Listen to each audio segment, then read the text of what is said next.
Assalamualaikum warahmatullahi wabarakatuh. Bismillahirrahmanirrahim. Alhamdulillahi rabbil alamin. Nahmaduhu wa nasta'inuhu wa nastaghfiruh. Wa na'udzu billahi min syururi anfusina wa sayyiati a'malina. Man yahdihillahu fala mudilla lahu wa man yudlil fala hadiya lahu.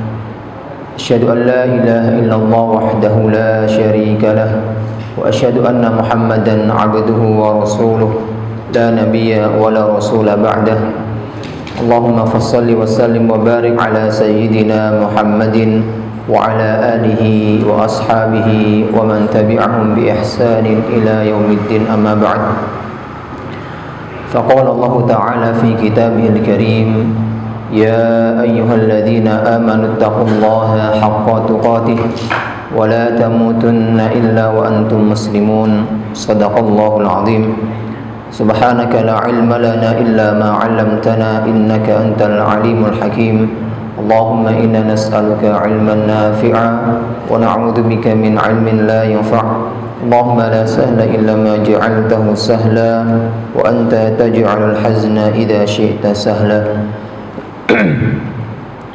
Ma'asyiral muslimin, hadirin jamaah salat maghrib Masjid Al-Hidayah.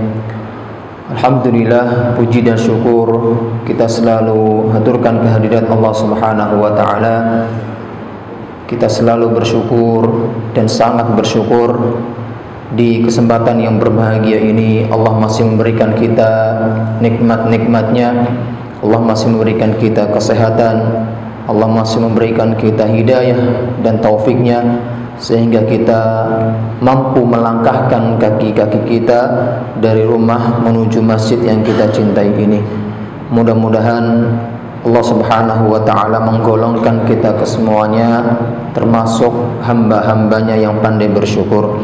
Salawat serta salam tak lupa kita curahkan kepada suri tauladan kita, kekasih kita Nabi Muhammad sallallahu alaihi wasallam, seluruh keluarganya, seluruh sahabatnya dan seluruh umatnya yang senantiasa istiqamah meniti jalan sunnah-sunnah beliau. Hadirin jamaah yang dimuliakan oleh Allah, pembahasan pada malam hari ini Asmaul Husna, yaitu Ar-Raqib. Ar-Raqib Ar-Raqib artinya menjaga dan mengawasi. Di dalam Al-Quran Allah Subhanahu wa ta'ala menyebutkan Ar-Raqib sebanyak 3 kali, dan ketiga-tiganya Allah sebutkan secara sendiri, ya, secara mandiri. Kita tahu bahwa sebagian Asmaul Husna di dalam Al-Quran itu Allah sebutkan secara bergandengan, satu nama dengan nama yang lain. Misal Ghafurun Rahim. Ghafur maha pengampun, Rahim maha penyayang. Ghafurun Syakur. Ghafur maha pengampun, Syakur maha berterima kasih. Allah gandengkan, ya, nama satu dengan nama yang lain. Dan penyebutan Asmaul Husna di dalam Al-Quran terkadang juga Allah sebutkan secara berpasangan. Misal huwal awwal wal akhir, dialah yang pertama dan dia yang terakhir, ya. Indikasi dari penyebutan nama Asmaul Husna ini secara berpasangan itu dibarengi dengan huruf wa, ya, adz-dzahiru wal batin.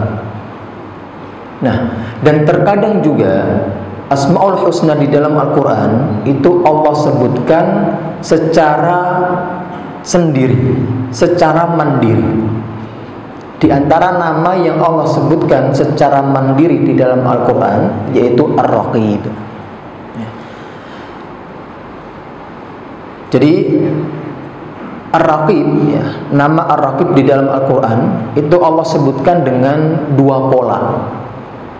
Yang pertama, ya, Allah sebutkan secara mandiri, ya, secara sendiri, tanpa digandengkan dengan nama yang lain, tanpa dipasangkan dengan nama yang lain. Yang kedua, terkadang nama Ar-Raqib ini Allah sebutkan menggunakan alif lam, dan terkadang tidak menggunakan alif lam. Yang pertama, di dalam surat An-Nisa, Allah mengatakan innallaha kana 'alaikum raqiba. Kalimat raqiba Allah sebutkan secara sendiri, enggak Allah gandengkan dengan nama yang lain atau Allah pasangkan dengan nama yang lain, tidak. Dan Allah juga sebutkan tanpa menggunakan alif lam. Innallaha kana 'alaikum raqiba. Kemudian di dalam surat Al-Maidah ayat 117, tadi An-Nisa ayat yang pertama, Al-Maidah ayat 117, falamma tawaffaitani kunta antar raqiba alaihim. Di dalam ayat ini Allah sebutkan namanya Ar-Raqib secara mandiri, dan kemudian menggunakan alif lam. Yang ketiga, di dalam surat Al-Ahzab ayat 52, Allah berfirman, wa kana Allahu ala kulli syai'in raqiba. Allah sebutkan namanya Ar-Raqib secara mandiri tanpa menggunakan alif lam. Nah, begitulah pola penyebutan Asmaul Husna Ar-Raqib di dalam Al-Quran. Jemaah yang dimuliakan oleh Allah, jadi Ar-Raqib, ya, maknanya adalah menjaga, ya, sekaligus mengawasi. Jadi Allah Subhanahu wa ta'ala menjaga fikiran kita, gunanya untuk mengawasi. Allah menjaga gerak-gerik kita, gunanya untuk mengawasi. Allah Subhanahu wa ta'ala mengawasi hamba-hambanya, seluruh makhluknya, dengan sifat-sifatnya yang sempurna. Allah mengawasi dengan pandangannya yang sempurna. Allah mengawasi dengan pendengarannya yang sempurna. Allah mengawasi dengan ilmunya yang tahu segala-galanya. Jadi ketika pengawasan ini di bawah, ya, tangan manusia, maka sering sekali, ya, pengawasan itu tidak diawasi, ya, atau tidak terawasi, ya, karena pengawasan manusia adalah pengawasan yang tidak sempurna, pengawasan yang lemah. Misal kita sebagai orang tua, ya, bagaimana kita berusaha keras mengontrol dan mengawasi putra-putri kita, ya, sedemikian rupa kita mengawasi mereka, pasti ada kalanya mereka itu keluar dari pengawasan kita. Kita berusaha untuk kontrol, awasi mereka, ya, jangan sampai melihat hal-hal yang diharamkan lewat HP ini.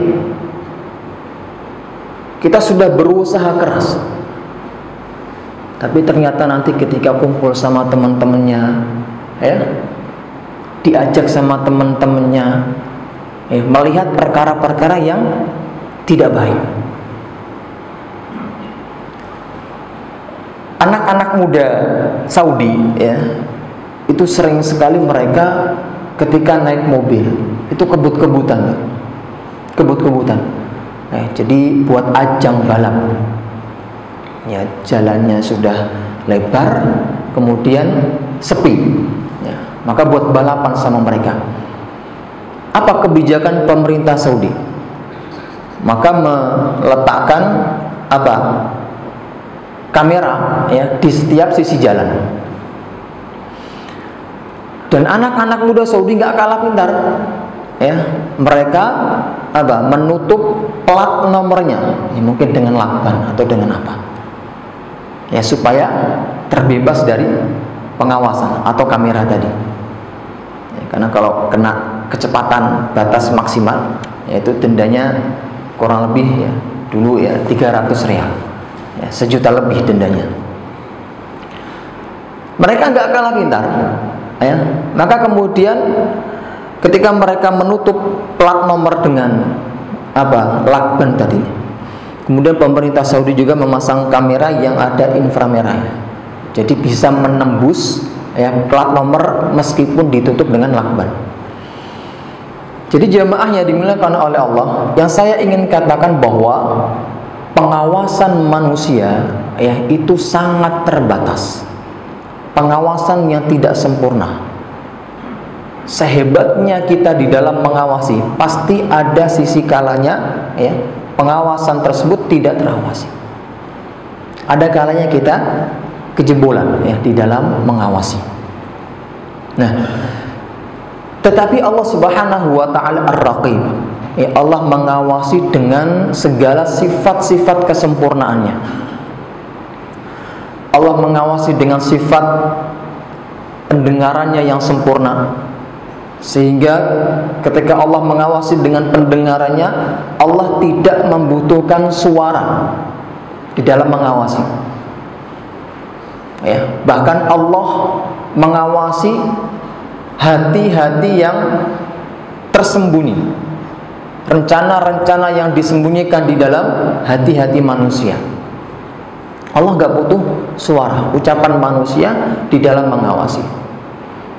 Allah juga mengawasi dengan sangat sempurna dengan penglihatannya. Ya, meskipun rencana-rencana yang kita lakukan di dalam hati nggak kita utarakan lewat lisan kita, Allah mengetahuinya.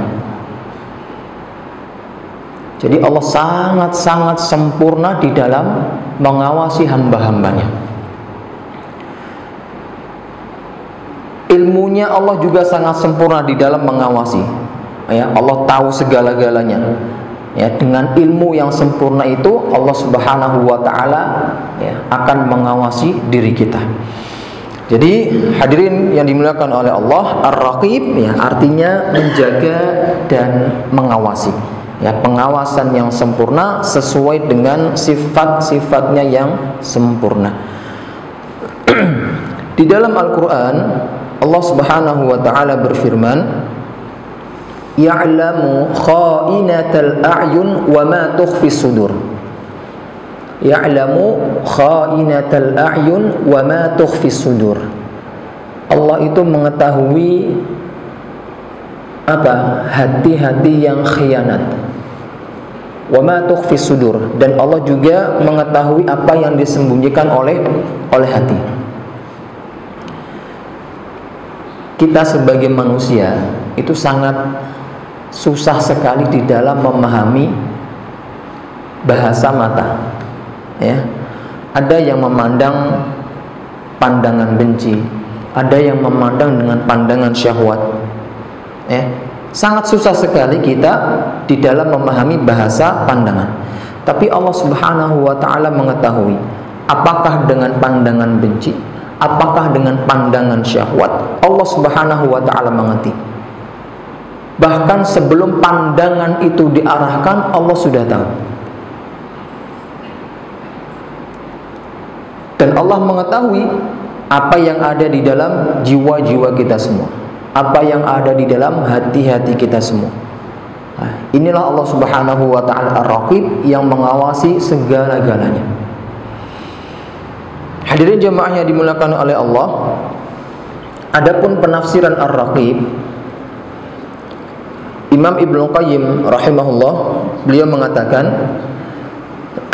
Ar-Raqibu huwa al-muttali'u 'ala ad-dhamair.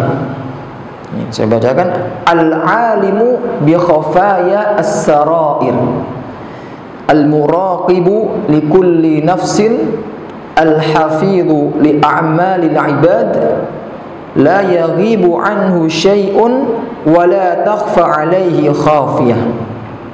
Ini definisi yang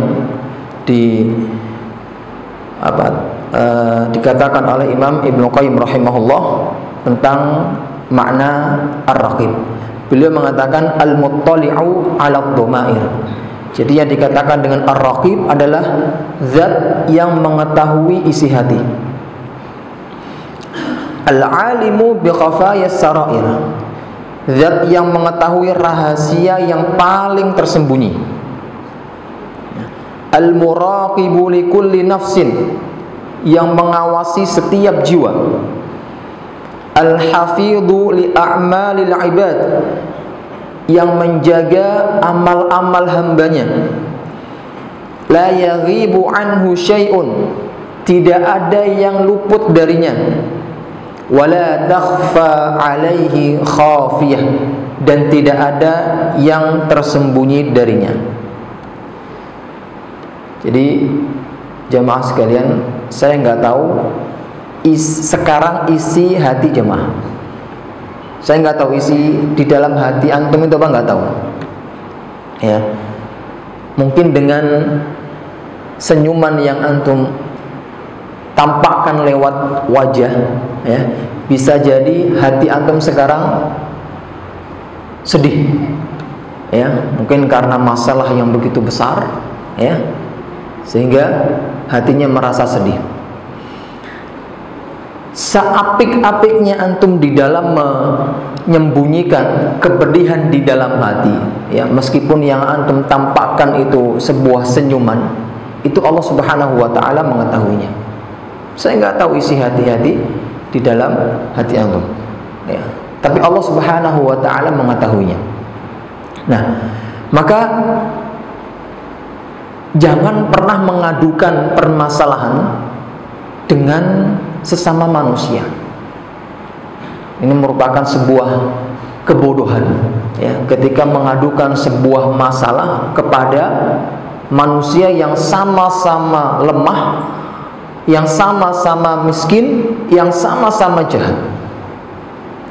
Maka ketika ada masalah, ya, adukanlah semua masalah, keluh kesah kepada Allah Subhanahu wa ta'ala. Makanya Ibnu Qayyim rahimahullah, hadirin jamaah yang dimuliakan oleh Allah, menyebutkan bahwa ada 4 keluhan, ya, ada 4 keluhan. 2 keluhan yang pertama ini adalah keluhan yang terpuji, keluhan yang terhormat. 2 yang terakhir adalah keluhan yang tercela, keluhan yang hina. Apa 2 keluhan yang pertama? 2 keluhan yang pertama adalah, yang pertama bahwa keluhan yang terpuji, ya, mengeluhkan diri kepada Allah Subhanahu wa ta'ala. Ini keluhan yang terpuji, keluhan yang baik. Ya Allah, saya sedang berada dalam masalah, tolong bantu saya. Engkaulah yang bisa membebaskan masalah ini dari saya. Nabi Ayub alaihissalam, ketika beliau ditimpa sakit yang luar biasa, ya, Allah abadikan di dalam Al-Quran, wa ayyuba idh nada rabbahu anni massaniyad-dur wa anta arhamur rahimin. Ya. Kata Nabi Ayub, ya Allah, aku sedang ditimpa sakit, ya, hanya Engkau lah yang bisa menyembuhkannya. Engkau adalah Maha Penyayang di antara yang penyayang, sembuhkanlah aku. Nabi Ayub alaihissalam mengeluhkan penyakitnya kepada Allah Subhanahu wa ta'ala.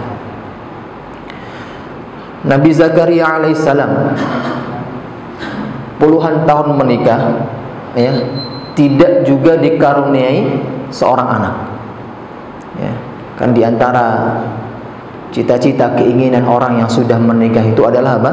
Nabi Zakaria sudah bertahun-tahun nikah, tidak kunjung diberikan anak. Maka beliau keluhkan, ya, permasalahan beliau kepada Allah Subhanahu wa ta'ala. Allah juga abadikan di dalam Al-Quran, wa Zakaria idh nada rabbahu rabbi la tadharni farda wa anta khairul warithin. Ya, ya Allah, jangan biarkan aku ini sendiri tanpa keturunan, ya, berikanlah aku seorang pewaris, ya, wa anta khairul warithin.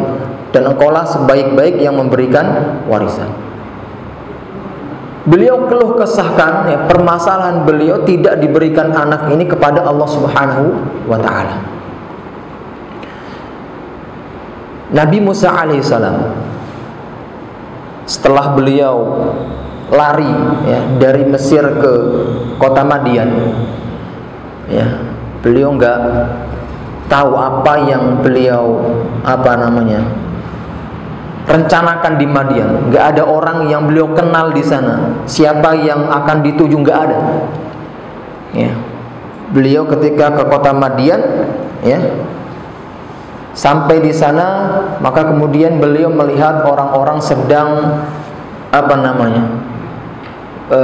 ngantri, ya, mengambil air minum untuk hewan ternaknya.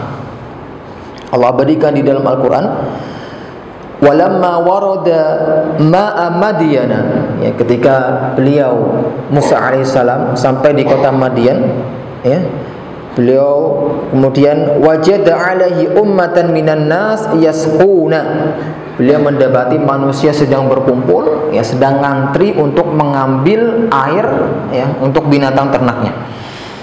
Wa wajada min dunihim imra'ataini tadudan, ya, dan beliau mendapati ada seorang wanita berada atau berdiri paling belakang, ya, paling belakang. Qala ma khatbukuma, Nabi Musa mengatakan, kenapa nggak ikut antri, kenapa nggak ikut berjubel dengan mereka untuk mendapatkan air? Qala la nasqi hatta yusdirar ri'a, gimana kami mau bisa ngantri? Kami nggak akan ngantri ya sebelum para pengembala itu selesai ngambil air. Wa abuna syekhun kabir, ya, dan ayah kami itu sudah tua, sudah sepuh. Apa yang dilakukan oleh Nabi Musa alaihissalam? Fasaqalahuma, maka kemudian Nabi Musa memberikan atau mengambilkan air untuk dua wanita tadi, ya, dan diberikan kepada hewan ternaknya. Tsumma tawalla ila dhil, kemudian ketika Nabi Musa merasa lelah, capek, ya, lapar dan segala macam, kemudian beliau berteduh di bawah pohon. Faqala rabbi inni lima anzalta ilayya min khairin faqir. Ya, perhatikan, Nabi Musa alaihissalam ketika merasa kesusahan tadi, kelaparan, kepanasan, beliau adukan keluh kesahnya kepada Allah Subhanahu wa ta'ala. Apa yang terjadi? Di ayat yang selanjutnya, ya, faja'athu qalat ihdahuma, ya abati istajirhu, ya, kemudian ketika dua perempuan tadi sudah mendapatkan air dari Nabi Musa tadi, mereka kemudian kembali ke rumahnya dan bercerita kepada ayahnya, ya, bahwasanya tadi si fulan telah memberikan kita air, badannya kuat, ya, orangnya baik, berwibawa. Bagaimana kalau ayah ambil dia, ya, untuk dijadikan pegawai, ya, untuk mengembalakan binatang-binatang kita. Inna khaira man istajartal qawiyul amin, ya, sesungguhnya sebaik-baik orang yang engkau pekerjakan adalah orang yang kuat, kemudian dapat dipercaya. Kemudian, ya, disetujuilah, ya, saran dari anaknya tadi. Faja'athu ihdahuma tamshi 'ala istihya, kemudian dua perempuan tadi mendatangi Nabi Musa, ya, dalam keadaan malu-malu.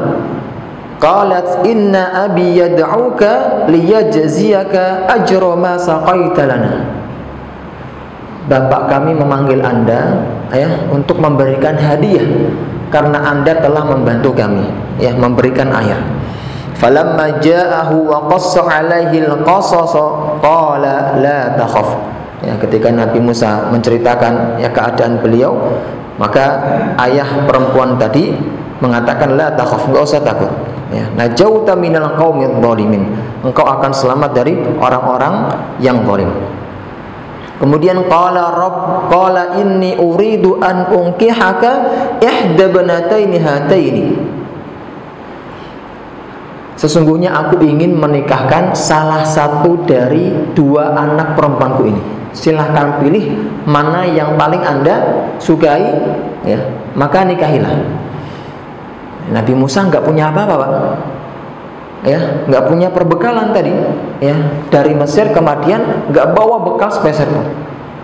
Ya, terlihat tadi beliau berteduh di pohon-pohon, ya, dalam keadaan kelaparan. Maka apa maharnya? Ya, ala an ta'juruni thamaniya hijaz. Ya, maharnya dengan apa?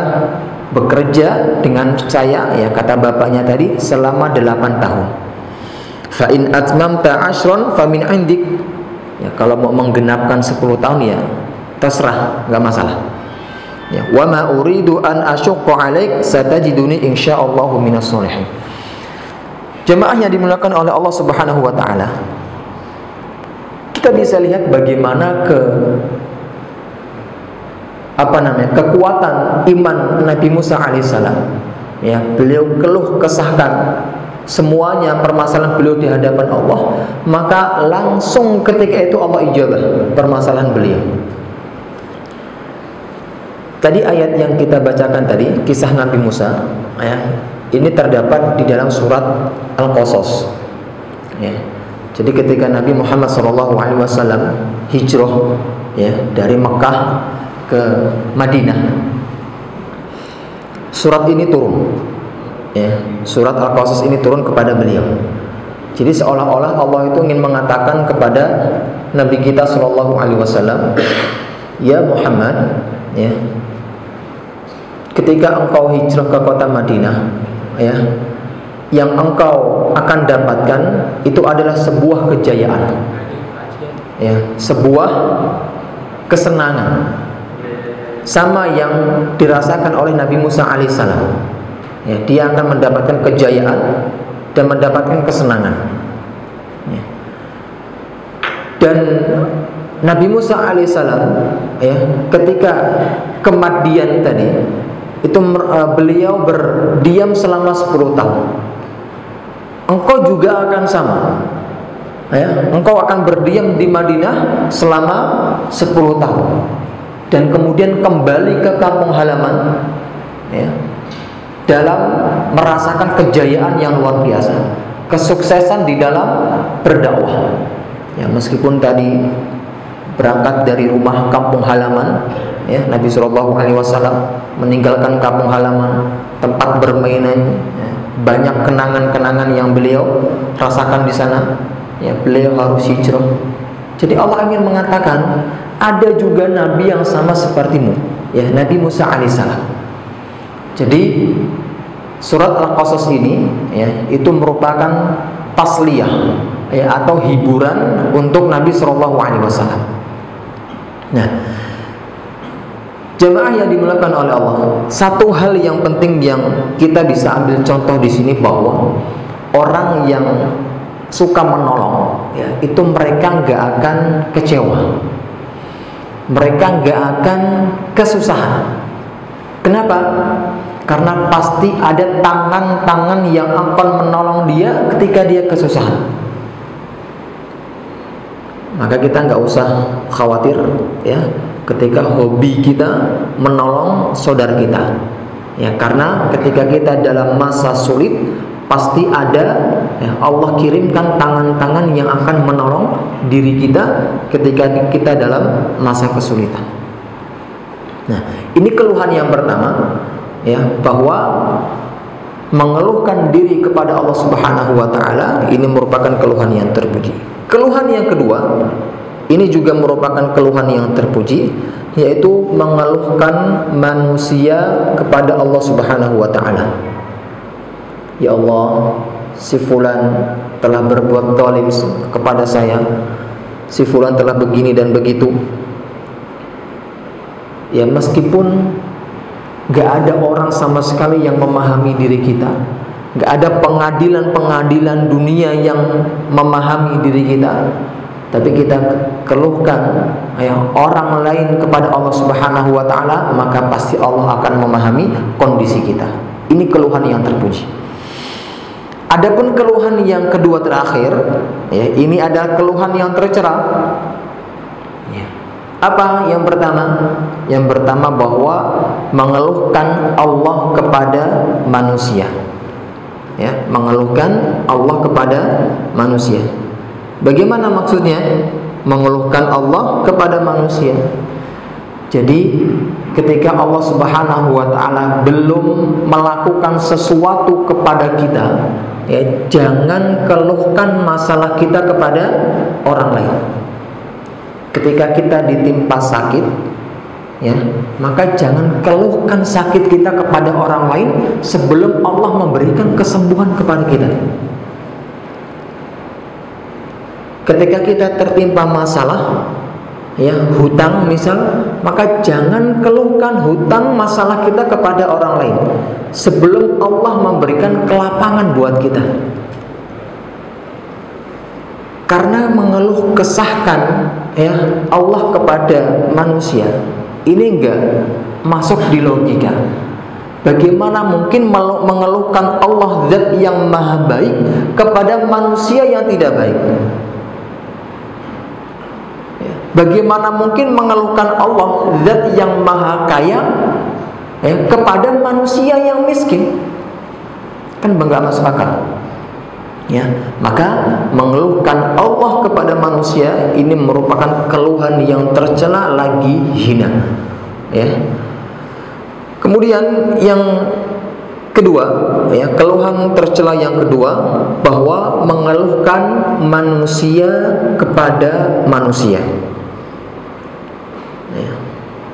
Kok si fulan begini amat ya sama saya ya? Ya. Ini nggak perlu.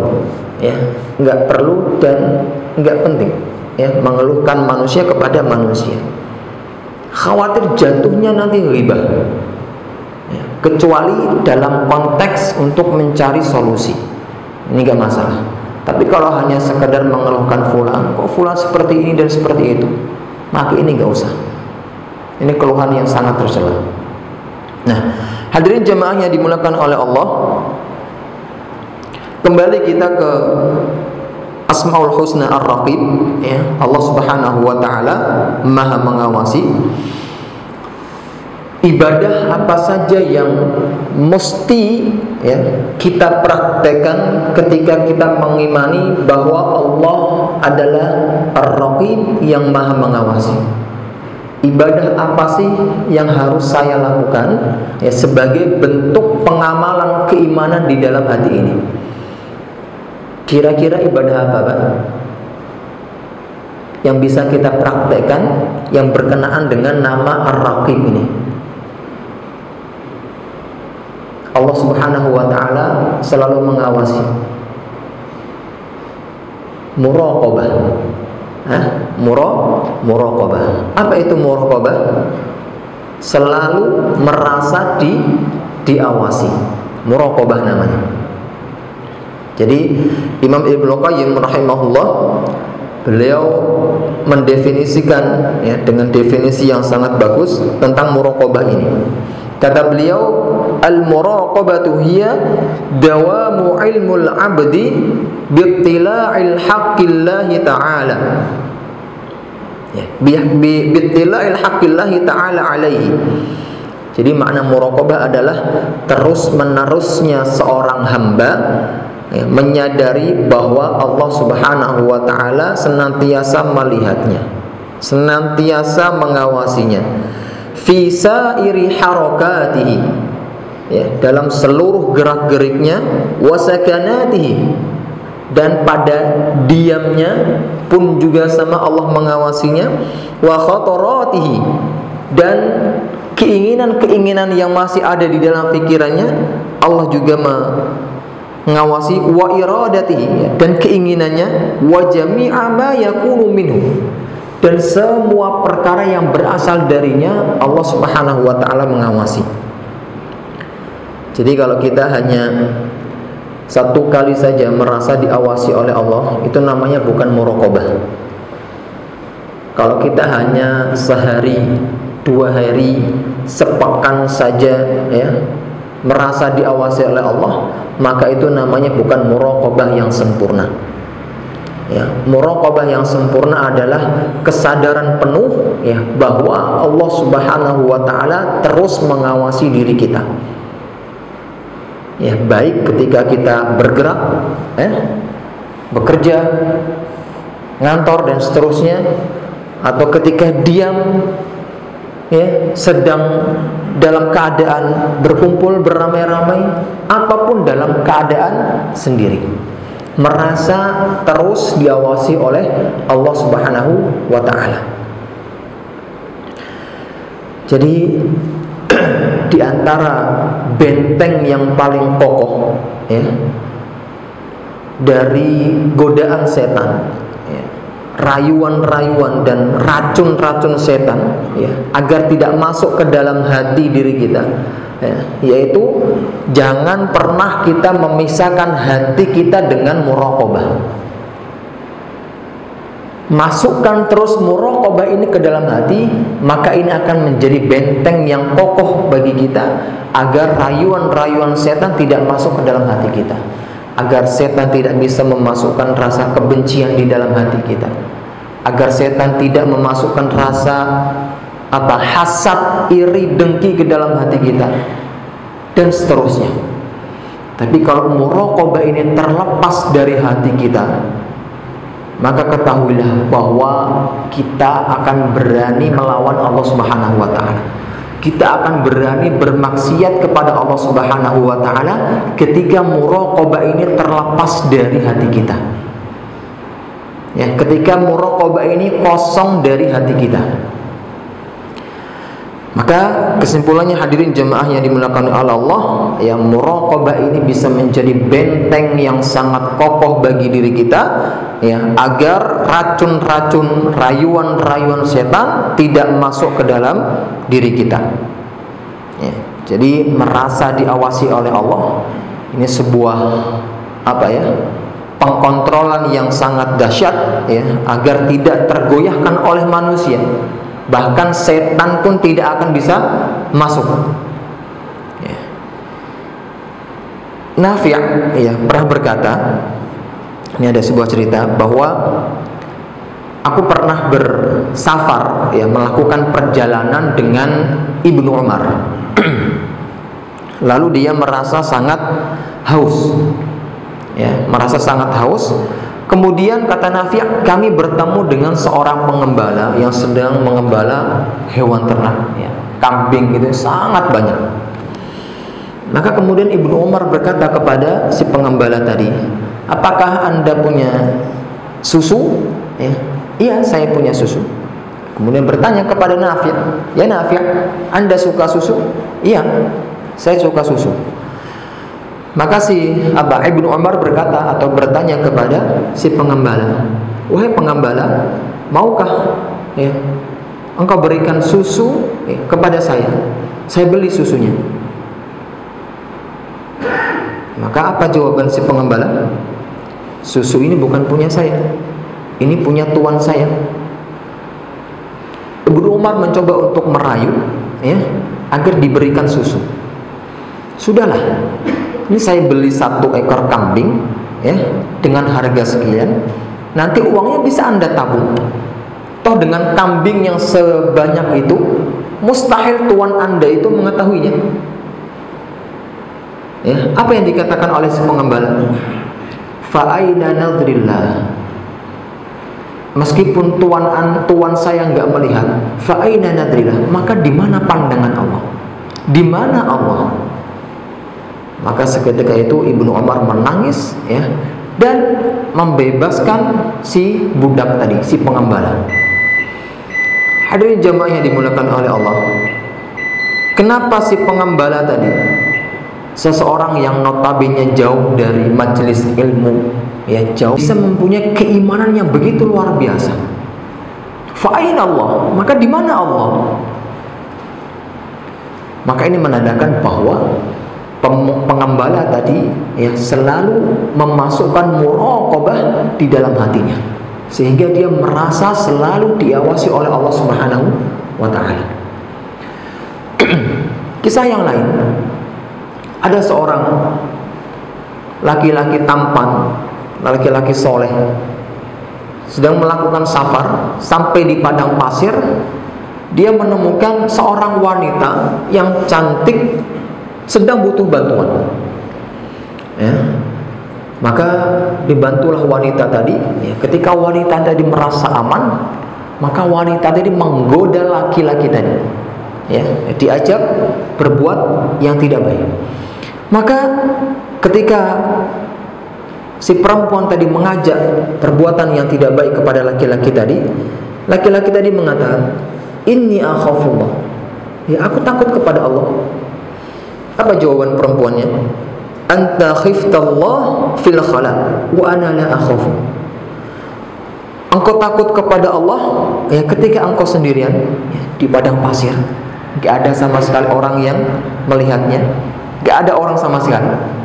Ya. Anta khifta fil khala. Engkau takut kepada Allah dalam kesendirian. Wa ana la akhafu. Ya, tapi saya enggak takut kepada Allah. Maka wanita tadi langsung nangis ya dan bertobat kepada Allah Subhanahu wa taala. Muraqabah.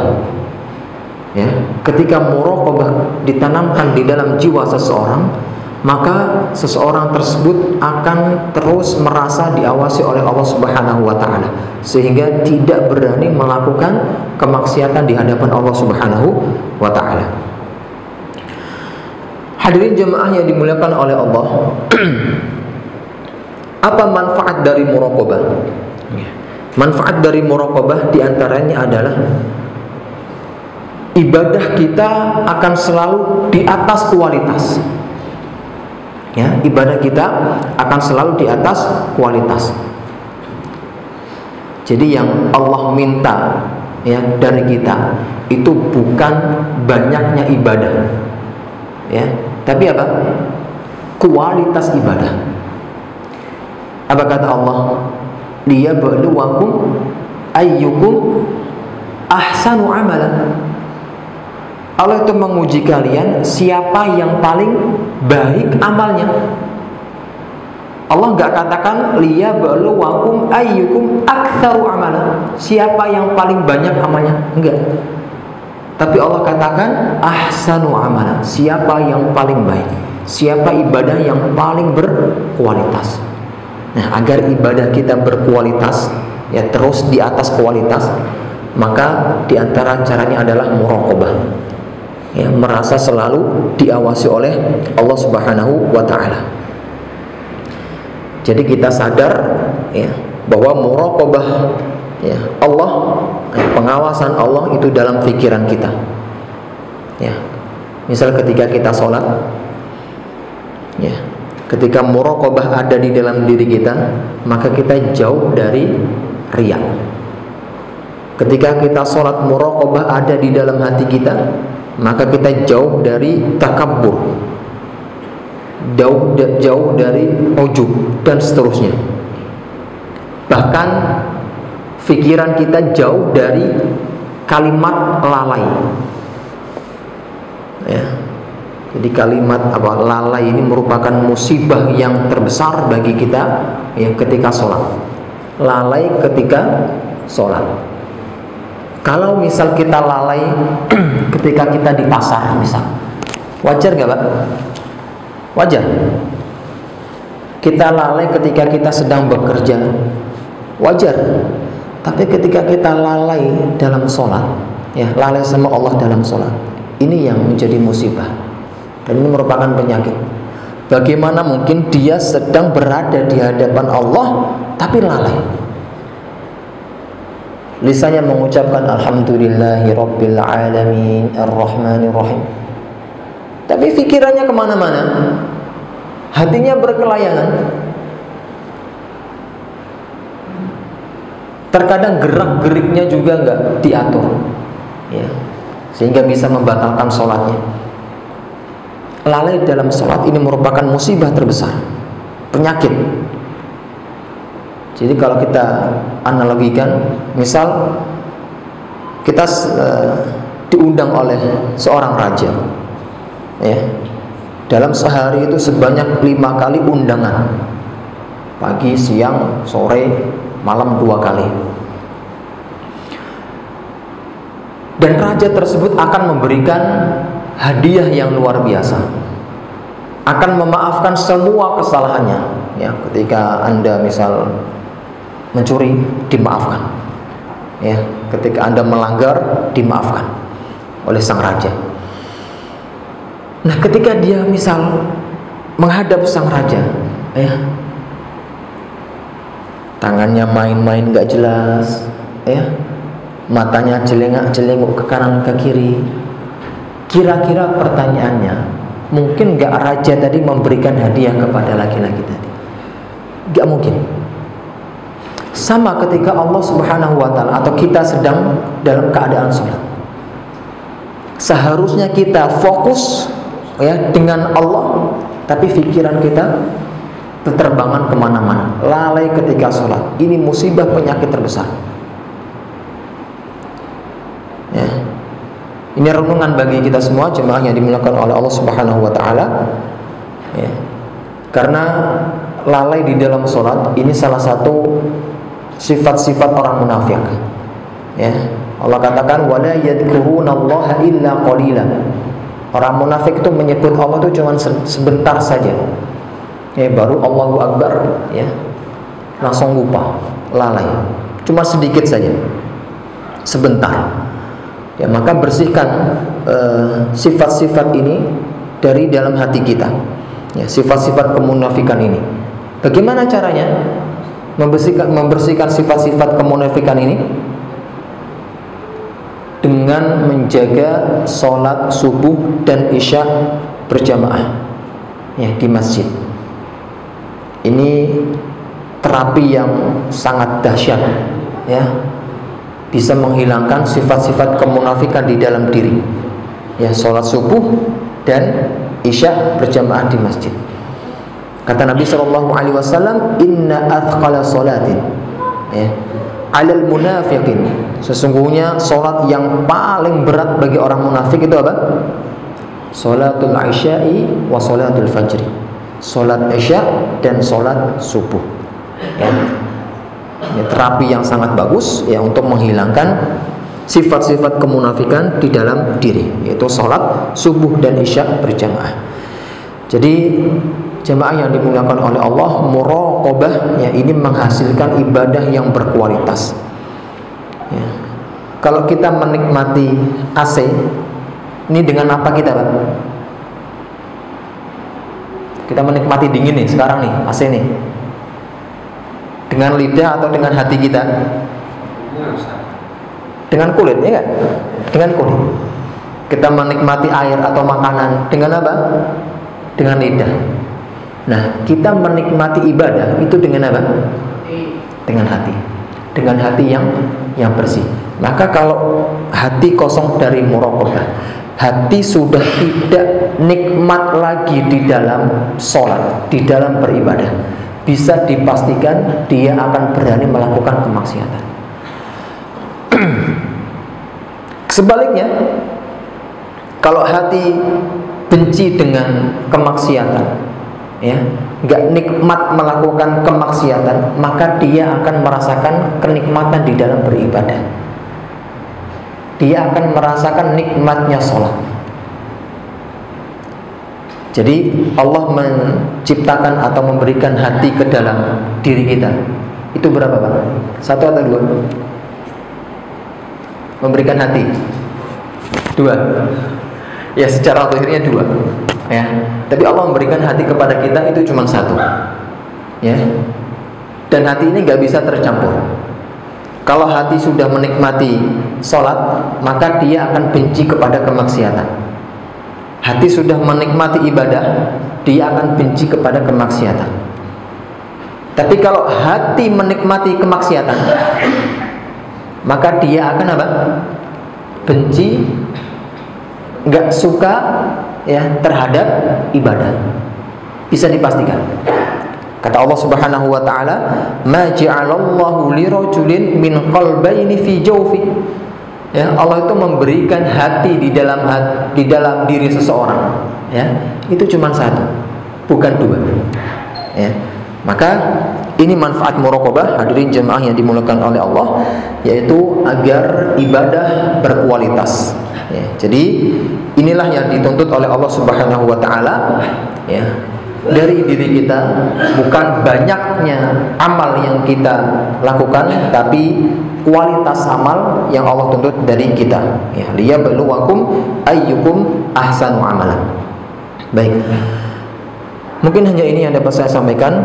Ya, jadi hadirin jemaah yang dimuliakan oleh Allah, ya, ini materi yang bisa kita sampaikan terkait dengan nama Allah Subhanahu wa taala Ar-Raqib, ya, bahwa Allah selalu menjaga dan mengawasi, ya, seluruh gerak-gerik kita ketika kita bekerja, ketika kita diam, ya. Perkara-perkara di dalam hati kita itu Allah Subhanahu wa taala mengetahuinya, ya.